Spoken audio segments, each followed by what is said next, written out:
कि आप अपनी ज़बान अपने बच्चों को न सिखा सके बरसों में, और आपने चंद दिनों पहले मदरसे में अपने बच्चों का दाखिला कराया। इन्होंने आपके बच्चों को अल्लाह के कलाम की ज़बान सिखा दी। कितनी मेहनत है इनकी, इन असातिज़ा की कितनी मेहनत, इनकी कैसी काविशें। अपनी ज़बान जिसे हम मादरी ज़बान कहते हैं वो सिखाने में कितनी काविशें होती।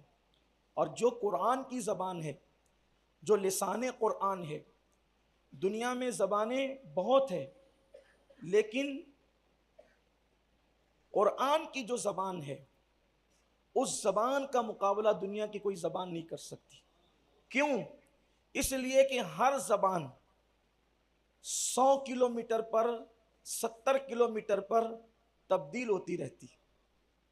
फिर उसके बाद हर 10, 15, 20 साल में नए नए अल्फाज चुने जाते हैं और ज़बान के अंदर नयापन आता है।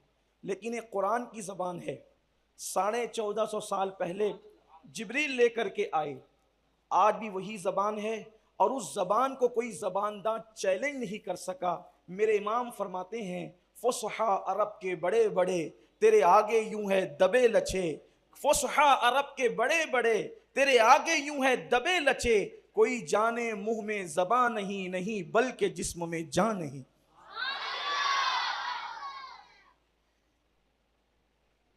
कैसी ज़बान है कुरान मुकद्दस की। उम्मत को कुरान और साहिब कुरान से करीब होने की ज़रूरत है।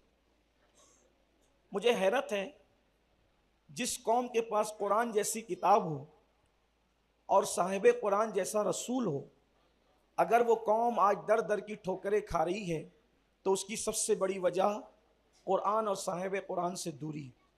अगर उम्मत में फ़िरका वारियत है, जो उम्मत फ़िरक़ों में बटी है, वजह कुरान और साहिब कुरान से दूरी है। वरना कुरान तो कह चुका, वअतसिमु बिहब्लिल्लाहि जमीआ वला तफर्रकू, कि अल्लाह की रस्सी को मजबूती से थाम लो और फ़िरक़ों में मत बटो। जब पूछा गया कि अल्लाह की रस्सी क्या है, तो चूंकि कुरान की एक एक आयत की 70 हज़ार तफासिर है, तो जब पूछा गया कि अल्लाह की रस्सी क्या है, तो एक कौल है अल्लाह की रस्सी कुरान मुकद्दस है। इसीलिए फरमाया गया ये कुरान एक ऐसी रस्सी है जिसका एक सिरा अल्लाह के हाथ में, और अगर तुम पकड़ लोगे तो दूसरा सिरा तुम्हारे हाथ में हो। फिर पूछा गया कि अल्लाह की रस्सी क्या है, तो एक तफसीर में आता है कि रसूलुल्लाह हब्लुल्लाह है, अल्लाह की रस्सी। और जब इमाम जाफर सादिक से पूछा गया कि अल्लाह की रस्सी क्या है, तो फरमाया नहनु हब्लुल्लाह, हम अहले बैत अल्लाह की रस्सी है। तो अल्लाह की रस्सी को मजबूती से पकड़ो, फिरका वारियत खत्म। लोग कहते हैं कुरान का दामन पकड़ो, कुरान का दामन सिर्फ तिलावत के लिए मत पकड़ो, कुरान का दामन उसको समझने के लिए भी पकड़ो।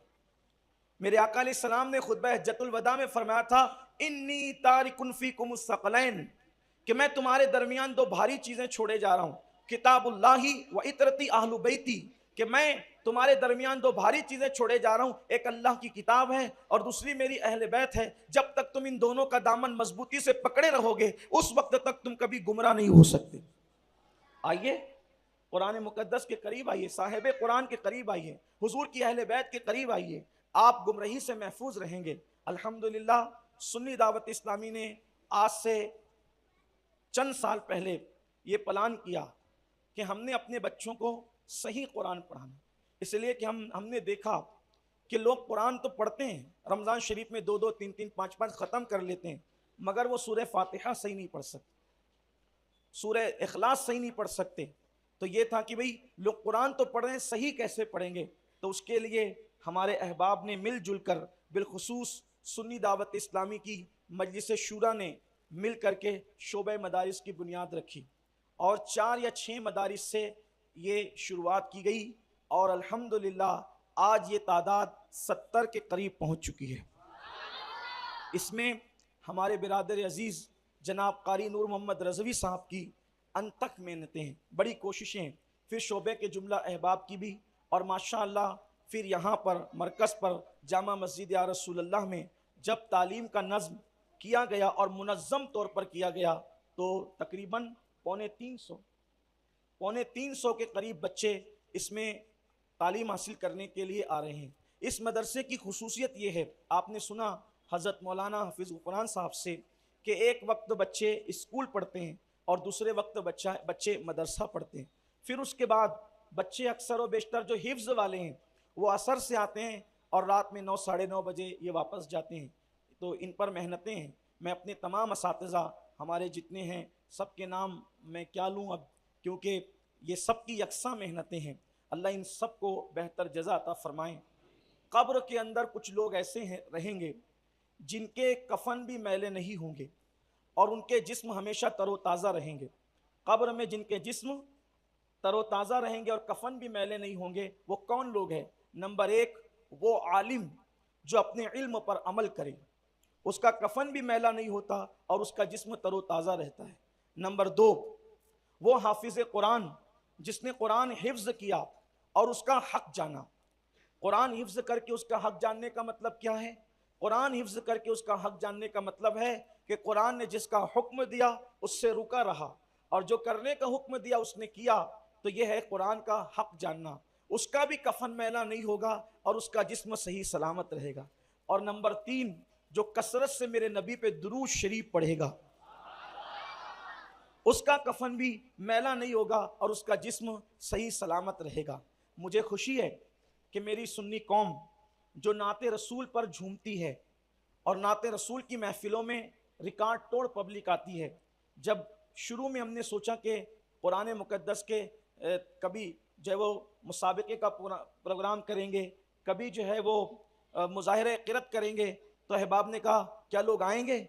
हमने कहा कि आप बुलाइए, इसलिए कि हमारे यहाँ नात का मतलब सिर्फ ये नहीं कि कोई मौला यसल्ले वसल्लिम पढ़े तो ये नात हो। हमारे यहाँ नात का मतलब सिर्फ ये नहीं कि कोई सबसे औला व आला हमारा नबी पढ़े तो यही नात हो।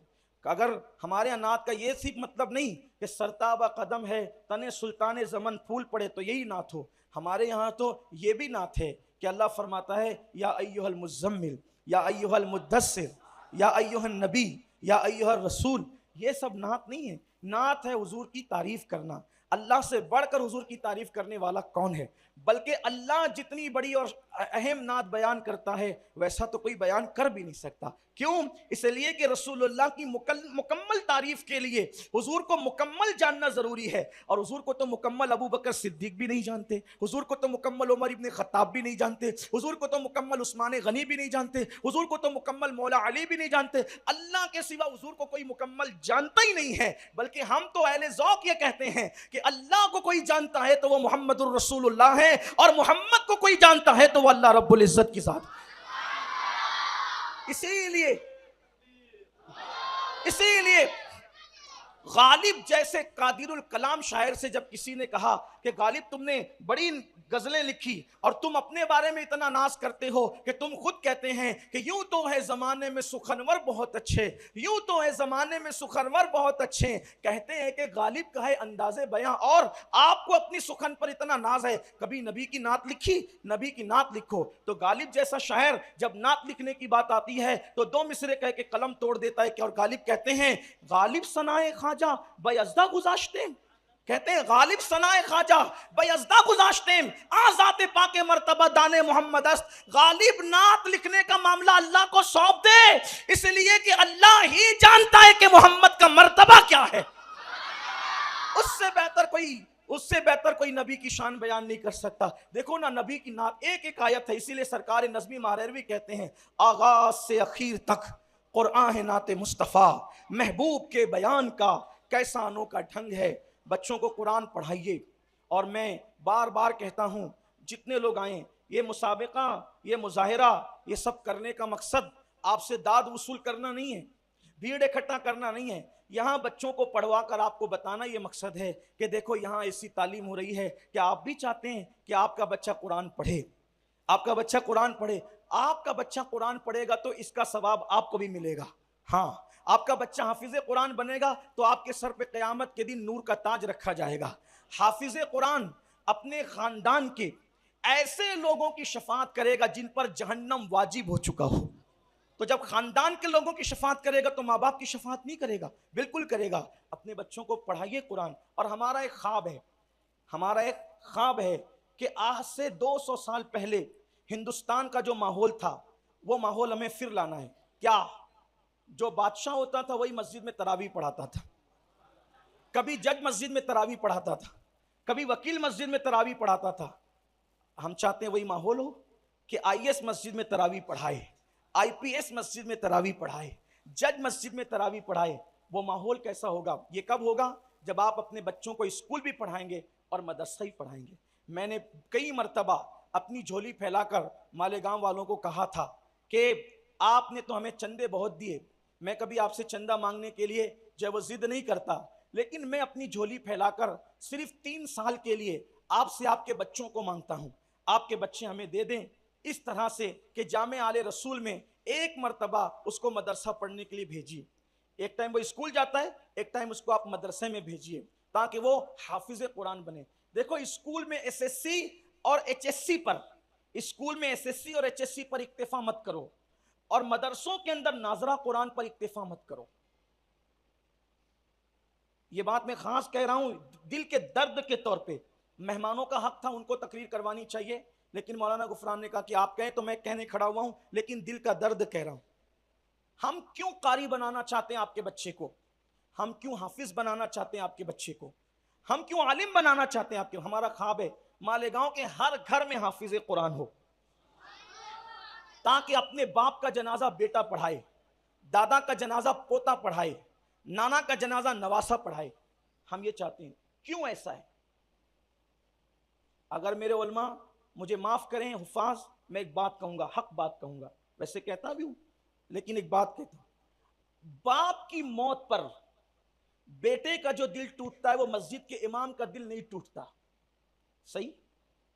बाप की मैयत पर जो बेटे का दिल टूटता है मस्जिद के इमाम का दिल नहीं टूटता। और टूटे हुए दिल से जब बेटा अपने बाप की नमाज जनाजा पढ़ाएगा तो जब वो कहेगा ना अल्लाहुम्मा ग़फ़िरली हज्जिना व मय्यतिना व शाहिदिना व गायबिना व सगीरिना व कबीरिना, जब वो ये करेगा तो उसको अपने बाप का वो वक्त याद आएगा जब बाप उसको उंगली पकड़कर चलना सिखाता था। वो वक्त याद आएगा जब बाप उसको अपने कंधों पे बिठाकर कभी चांद रात में बाजारों में ले जाता था। उसको बाप का वो वक्त याद आएगा जब उसका सर का पसीना पैरों तक आता था और उसकी परवरिश के लिए बाप ना सर्दी देखता था ना गर्मी देखता था। उसके उरूज और तरक्की के लिए बाप ने अपने पूरे शबाब को कुर्बान कर दिया था, माँ ने अपने पूरे शबाब को कुर्बान कर दिया था। तो जब वो टूटे हुए दिल से अपने बाप के लिए मगफिरत की दुआ करेगा तो अल्लाह तबारक व तआला उसकी दुआ को जरूर कबूल करेगा। इमाम तो बेदिली से तुम्हारा जनाजा पढ़ा सकता है, लेकिन तुम्हारा बेटा बेदिली से तुम्हारा जनाजा नहीं पढ़ाएगा। और जब वो सोजे दिल के साथ पढ़ाएगा, कहते हैं कि जिसको जिससे जितनी मोहब्बत होती है उसकी दुआ उसके हक में उतनी कबूल होती है। बताऊं आपको मां की दुआ रद्द क्यों नहीं होती?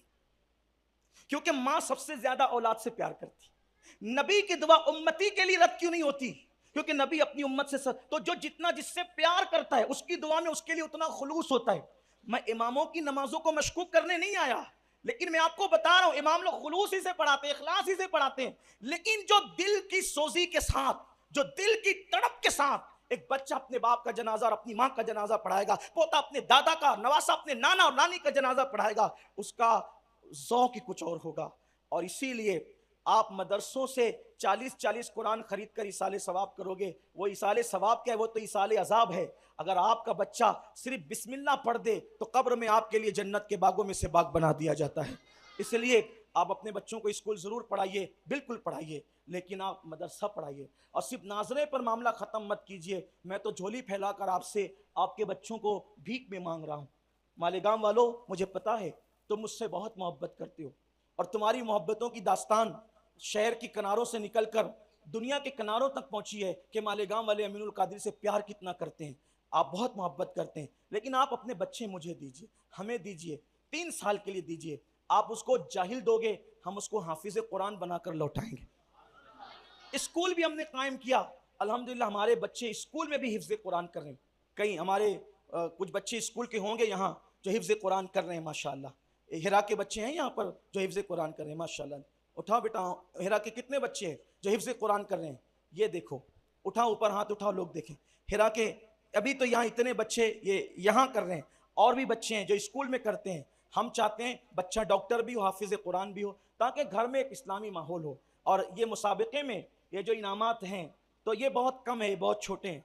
हमारे असातिज़ा की, हमारे मुफ्ती इम्तियाज़ साहब की, मौलाना गुफरान साहब की, हाफिज़ इसराइल साहब हैं, हाफिज़ आसिफ साहब हैं, इसी तरीके से हाफिज़ परवेज़ साहब हैं, हाफिज़ उसैद साहब हैं, हाफिज़ उसामा साहब हैं, हाफिज़ वसीम साहब हैं, हाफिज़ तंजिल साहब हैं, हाफिज़ आबिद साहब हैं, कारी अब्दुल सलाम रज़वी साहब हैं। ये सब लोग मेहनत कर रहे हैं। कैसे मेहनत कर रहे हैं आपको बताऊं। एक बच्चा अगर एक दिन गैर हाजिर रहता है, मदरसे से फ़ोन जाता है आपका बच्चा नहीं आया, वजह हमें क्या पड़ी है? वजह सिर्फ ये है कि हम कुरान की खिदमत करना चाहते हैं, इसलिए कि हर आदमी ज़िंदगी मुख्तसर लेकर आया है और सबसे बेहतरीन खिदमत अगर कोई है तो वो कुरान मुक़द्दस की खिदमत है। देखिए, आपके लिए सब इंतज़ामात और इंसरामात हैं, अगर आप इसका फ़ायदा नहीं उठाएंगे ज़िम्मेदार आप होंगे। आज जामे आले रसूल के बच्चों का जब वो 3 पारों का मुसाबका हुआ, आपने सुना, मेरी माएँ और बहनें भी ऊपर मौजूद है, मुझे अच्छा याद आ गया। उनसे भी कहता हूँ कि आप अपने बच्चों को यहाँ भेजिए, यहाँ पर अपने बच्चों का एडमिशन करवाइए, क्योंकि 70 मदरसे तो पूरे शहर में चल रहे हैं, लेकिन यहाँ ख़ास तौर पर जो है वो बड़ी मेहनत की जा रही है, कोशिश की जा रही है। आप यहाँ भेजिए, दूर दूर से बच्चे आते हैं, माशाल्लाह उन्हें पढ़ाया जाता है। माँओं को चाहिए कि वो अपने बच्चों को भेजे। मैं फिर कहता हूँ, देखो, अगर माँ तय कर लेना कि मैंने बच्चे को पढ़ाना है, उसको कोई नहीं रोक सकता। महबूब इलाही को उनकी माँ ने पढ़ाया, गौसे आजम को उनकी माँ ने पढ़ाया। देखो, बेटे को कौन जुदा करना चाहता है, लेकिन जब इल्म की बात आई तो माँ कहती, बेटा तेरी मुझे मुलाकात इंशाअल्लाह क़यामत में होगी। क्या हौसला था, उन्होंने दीन को अहमियत दी। आपसे मेरी गुजारिश है, हम आपसे कुछ नहीं चाहते, आपसे आपके बच्चे चाहते हैं, और बस इसलिए चाहते हैं कि आखिरत में हमारे लिए निजात का सामान हो। हम बहुत थोड़ी सी ज़िंदगी लेकर आएँ, आइए कुरान की खिदमत कर लें। आज जामे आले रसूल के बच्चों का मुसाबिका हुआ, इंशाअल्लाह रमज़ानुल मुबारक से पहले शाबान के महीने में अब जामे आले रसूल के अलावा जो हमारा मरकज़ी इदारा है जामिया क़ादरिया नजमुल उलूम, इंशाअल्लाह दोनों के बच्चों को मिलाकर 5 पारों का मुसाबिके का प्रोग्राम रखा जाएगा इंशाअल्लाह तबारक व तआला। और आपसे गुजारिश करता हूँ, जो बूढ़े लोग बुढ़ापे की उम्र में पहुँच गए, अगर वो कुरान पढ़ना नहीं जानते तो मरकज़ पर बूढ़ों के लिए ख़ास कुरान पढ़ने का इंतज़ाम है। क्योंकि बूढ़ों के लिए क्यों इंतज़ाम है? हमारे अमीर हुजूर अमीर सुन्नी दावत इस्लामी ने फरमाया कि सैयद साहब जो बूढ़े होते हैं उनके पास टाइम ही टाइम होता है, वो बैठ के बीड़ी पी रहे हैं, इस होटल पे टाइम पास कर रहे हैं, गपशप कर रहे हैं। अगर आप उनको कुरान पढ़ा देते हैं तो उनसे ज़्यादा कुरान पढ़ने वाला कौन होगा? क्योंकि उनको छुट्टी है, कोई काम ही नहीं है। इसलिए कुरान शुरू कीजिए। अब आप कहेंगे, अच्छा ये भी आपसे कहूँ आखिरी में, अगर बूढ़े लोग भी कुरान हिफ्ज़ करना चाहें कर लें, बूढ़े लोग अगर हिफ्ज़ कुरान करना चाहें कर लें। आप कहेंगे बुढ़ापे में कैसे हो सकता है? मैं कहता हूं यही तो सोचने की बात है। आलम इस्लाम की एक अबकरी शख्सियत जिसे आप दुनिया हुजूर ताजुश शरिया बदरुत तरीका अल्लामा अख्तर रजा खान साहब की बिला अजहरी मियाँ के नाम से जानते हैं, 60 साल की उम्र में उन्होंने कुरान हिफ्ज़ करना शुरू किया। दुनिया के ममालिक का दौरा करते हुए मैं आपको बता रहा हूं, हिम्मत करो, तय करो। और आपको यह भी बता दूं कि दुनिया में सबसे आसान अगर कोई काम है तो वो कुरान याद करना है, क्योंकि अल्लाह ने कुरान में फरमा दिया वलक़द यस्सरनल कुरआन लिज़िक्री, कि कुरान याद करने वालों के लिए हमने कुरान को आसान कर दिया। तो जिस काम को अल्लाह ने आसान किया उससे बढ़कर के आसान काम कौन सा हो सकता है? 60 साल की उम्र में कुरान पूरी दुनिया का दौरा करते हुए, लाखों मुरीदों की तरबियत करते हुए, फतावे देते हुए, दुख सहते हुए, मसाइल का मुकाबला करते हुए 60 साल की उम्र में उस वक्त कुरान हिफ्ज़ शुरू किया जब आंखों की बीनाई इंतहाई कमजोर हो गई। इतनी कमजोर हुई कि सामने बैठे हुए इंसान के मुतालिक भी पूछना पड़ता था ये कौन है। इतनी कमजोरी बीनाई के बावजूद आपने अपने ज़ौक़ के मुताबिक कुरान हिफ्ज़ करना शुरू किया और विसाल से पहले पहले आपने पूरा कुरान मुक़द्दस याद कर लिया। जब 60 साल की उम्र में कोई तय करे कि, और मैंने देखा उनको मदीने मुनव्वरा में, मैं भी हुजूर के कदमों में बैठा था, वो भी हुजूर के कदमों में बैठे हुए थे, असर के बाद का वक्त था, एक आदमी एक आयत उनको पढ़ के सुनाता, चूंकि बिनाई कमजोर आयत पढ़, और वो उसी वक्त उसको बैठ करके रिपीट करते, फौरन सुनाते एक एक आयत। हम नहीं कर सकते। 60 साल की उम्र में पहुंचने वाला इतना मसरूफ इंसान कर सकता है, मेरे जवान नहीं कर सकते। लोग कहते हैं टाइम नहीं है, टाइम नहीं है। मैं कहता हूं जितना मोबाइल दोस्तों के मैसेज पर, जितना टाइम दोस्तों के मैसेज पर देते हो, अगर उतना टाइम यार के मैसेज पर दोगे और कुरान से प्यार करोगे तो आप भी कर सकते हो। कोई ज़रूरी नहीं कि बच्चे ही करें, जवान भी करें, बूढ़े भी करें, औरतें भी करें, और सब करें। कुरान को आम करें, कुरान की तालीम को